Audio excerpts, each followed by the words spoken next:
السلام عليكم ورحمة الله تعالى وبركاته. مرحبا بكم في فيديو جديد، في وصفة جديدة من قناتي أطيب ما جربت. جيتكم اليوم بطبق تقليدي جزائري محبوب أو معشوق الجماهير، اللي هو طاجين الكباب. جبت لكم بلمسة صحية. معروف طاجين الكباب أنه القاعدة تاعو هي البطاطا المقلية. جبت لكم اليوم بدون زيوت كثيرة، بدون قلي.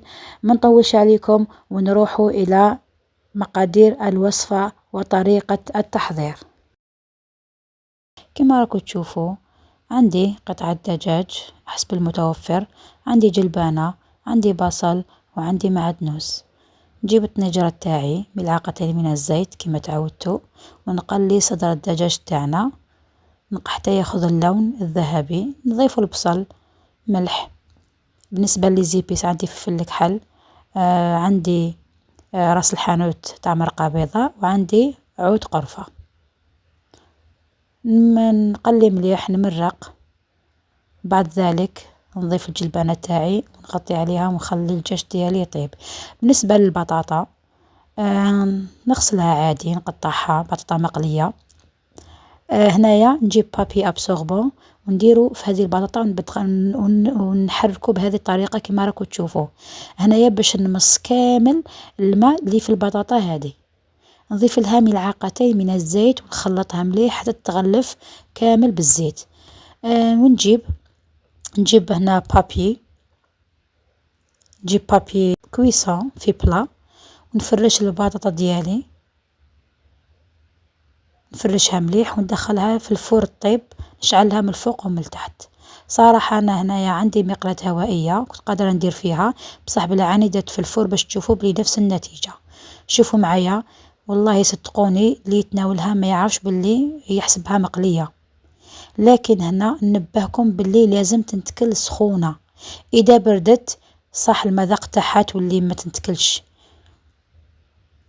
كما راكم تشوفوا معايا، شوفوا يعني الصورة راهي تعبر. السر تاعها فقط انه لازم تنتكل سخونة، هذا هو السر تاعها. هنايا لاصوص ديالي كنت وجدت العقدة هذه صفر بيضة، عصرة قارص، شوية معدنوس، شوية من لاصوص هذيك. نحركهم مليح ونضيفهم للمرق ديالي، راح يعطيها لون ويعطيها بنة رائعة. انا ديال هذه العقدة نعتمد عليها في كامل لي صوص بلونش ديالي. شوفوا كي نحرك كيفاش تبيض المرقة معايا. بعد ذلك نجيب البطاطا ديالي، نرميها في المرقة ونخليها تجمر.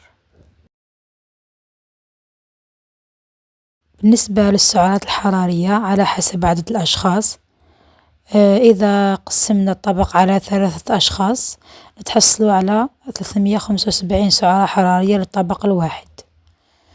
كما راكم تشوفوا، كان هذا هو الطبق ديالنا نهار اليوم، طبق تقليدي جزائري رمضاني بامتياز. نتمنى تجربوه في شهر شعبان هذا، ويعني وتذوقوه وتعتمدوا عليه في شهر رمضان. نحافظوا على صحتنا، نقصوا شوية من الزيوت المهدرجة. خلوا لي رايكم في الكومنتار، وإذا عندكم اقتراحات أيضا خلوهم لي في التعليقات. أترككم في رعاية الله وحفظه، ومع السلامة في فيديو قادم إن شاء الله.